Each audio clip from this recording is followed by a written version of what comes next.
আজকে কাচা ধোয়া মোছা চাচা হয়ে গেলেই আজকে আমাদের সম্পূর্ণ হয়ে যায় সব কাজ। তো বন্ধুরা, তোমরা সবাই কেমন আছো? আশা করছি ভালো আছো। আমিও ভালোই আছি। চলে এসেছি নতুন একটা ভিডিও নিয়ে। তো দেখো, মোছা চাচা করার পরে এসেছি নিচের ঘরে। যে সেলাইগুলো যে করে রেখেছি এগুলো কিন্তু দায়িত্ব করে আমাকে দিয়ে পাঠাতে হবে। তাই জন্য কিন্তু রেডি করছি, তোমাদের দাদাভাই নিয়ে যাবে।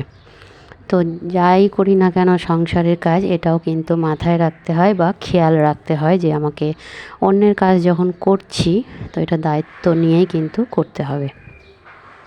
প্রতিদিন যেমন সংসারের কাজ থাকে তেমন কিন্তু আমার এই সেলাইটাও প্রতিদিনই থাকে। তবে আমি খুব বেশি করতে পারি না, অল্প করে হলেও এটা কিন্তু সংসারের কাজের মতো প্রতিদিনই থাকে। তো সময়ভাবে ব্যালেন্স করে কিন্তু দুটোই কাজ করতে হয়, সংসার এবং সেলাই দুটোই আমাকে করতে হয়। তো যাই হোক, তবে আজকে প্রচুর কাজ আছে আমাদের বাড়িতে। প্রচুর মানে প্রচুর কাজ আছে। কিছুটা কাঁচা বাকি ছিল, সেগুলো কাচতে হবে। আরও অনেক কাজ আছে। তো দেখো, এগুলো ভাঁজ করে দেওয়ার পরে সুন্দর করে রেডি করে রেখেছি। তবে এখানে কিন্তু একদিনের কাজ এটা নয়, এখানে 3 দিনের কাজ আছে।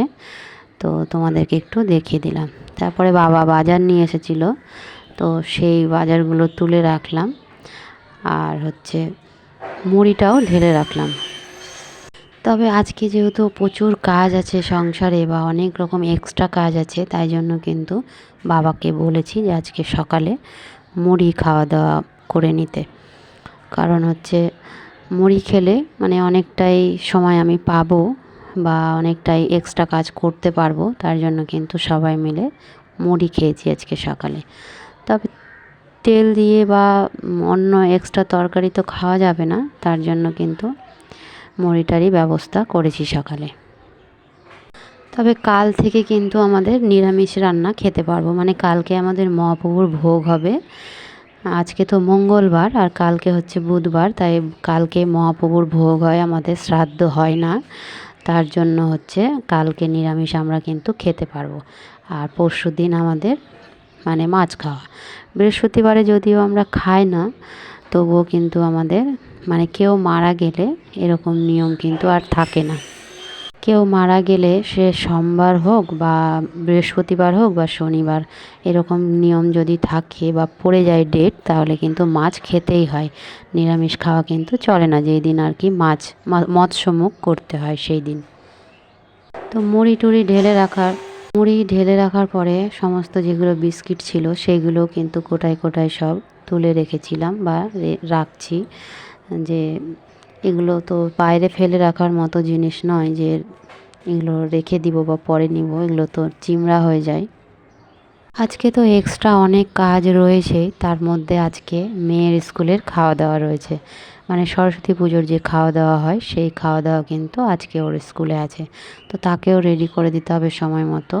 আবার টিউশনও সকালে ছিল কিন্তু। তো ও যাবে স্কুলে, তো একটু তাড়াহুড়ো করে কাজ করতেই হবে আর কি। মানে সবটাই মাথায় রেখে সবটাই করতে হবে, তার জন্য একটু তাড়াহুড়োই করছি। কালকে তো অনেকগুলো কাপড় চোপড় কাচা ধোয়া করেছিলাম, তো সেগুলো রয়েছে, গুছানোর সময় পাইনি। তো তোমাদের তো বললাম যে আজকে সকালে মুড়ি খাওয়া দাওয়া। তো কালকের ছোলা ভিজানো ছিল, সেই ছোলা ভিজানো দিয়েই কিন্তু মুড়ি দিচ্ছি আর কি। তো নিরামিষভাবেই সব কিছু খাওয়া দাওয়া হচ্ছে। তো মুড়ি সবাইকে দেওয়ার মানে মাখিয়ে টাখিয়ে নিয়েছি, সব একসঙ্গেই মাখিয়েছি। তবে এর মধ্যে কিন্তু আমি চানাচুর দিয়েছি, মানে অত তো পারা যায় না, মানে একেবারেই যে খাওয়া যাবে না সেটা তো পারা যায় না, তাই না? কারণ একটা দুটো দিন না, একেবারে 10টা দিন। তবে 2-3 দিন পরে আমরা খবরটা পেয়েছিলাম, তার জন্য কিন্তু 2-3 দিন আমাদের মানতে হয়নি বা আমরা জানতাম না আর কি। তো দেখো, বাবা কলাও নিয়ে এসেছিলো, সেগুলো একটু গুছিয়ে রাখলাম। তো কতগুলো কাপড় চোপড় দেখো ধোয়া হয়ে গেছে, এগুলো তুলে তুলে রেখেছি কিন্তু গুছানোর টাইম পাইনি। আর এগুলো দেখো, সিঁড়ির রেলিংয়ে এতগুলো কাঁচা ধোয়া হয়ে গেছে, এগুলো আলাদা করে রেখেছি। আর ছাদে দেখো এতগুলো কাঁচা ধোয়া কিন্তু আজকে করেছি। তো তো কাচা ধোয়ার পরে চলে এসেছি ঘরে, যে বিছানার চাদর চেঞ্জ করতে, বা সকালেই চেঞ্জ করেছি, সেটা আমি পাড়ার সময় পাইনি নতুন চাদরটা। তো এখন পেরে নিচ্ছি, বা সুন্দর করে পেরে নিয়েছি। তারপরে আরও যেগুলো কাজ ছিল সেগুলো করতে হবে। দেখো, টিভি ঢাকা তোয়ালাটাও তুলেছিলাম, ওটাও কেচেছিলাম, মানে ঘরের যাবতীয় জিনিস আমি কেচে দিয়েছিলাম। পর্দা থেকে বলো, শোকেস ঢাকা থেকে বলো, যা বলো। তো দেখো, পর্দাগুলো তো একে একে করে লাগিয়ে দিতে হবে। দেখো, আমার জানালাতে কিন্তু রড দেওয়া হয়নি, মানে তবে পুজোর মতো কিন্তু আমার একদম, মানে পুজোতে যেভাবে একদম কাচা ধোয়া করতে হয় সেইভাবেই কিন্তু সম্পূর্ণ জিনিস সম্পূর্ণভাবে পরিষ্কার পরিচ্ছন্ন করেছি। সব একদম ধুয়ে মুছে পরিষ্কার করে কেচে একদম, মানে দুর্গা পুজোতে যেভাবে সব কিছু করতে হয় বা করি আমরা, সেইভাবেই সব কিছু পরিষ্কার পরিচ্ছন্ন কিন্তু করেছি। তো দেখো, সোফার চাদরটা সুন্দর করে পেরে নিলাম, যে ঘরের মধ্যে সোফাটা যদি ফিটফাট না থাকে ভালো লাগে না।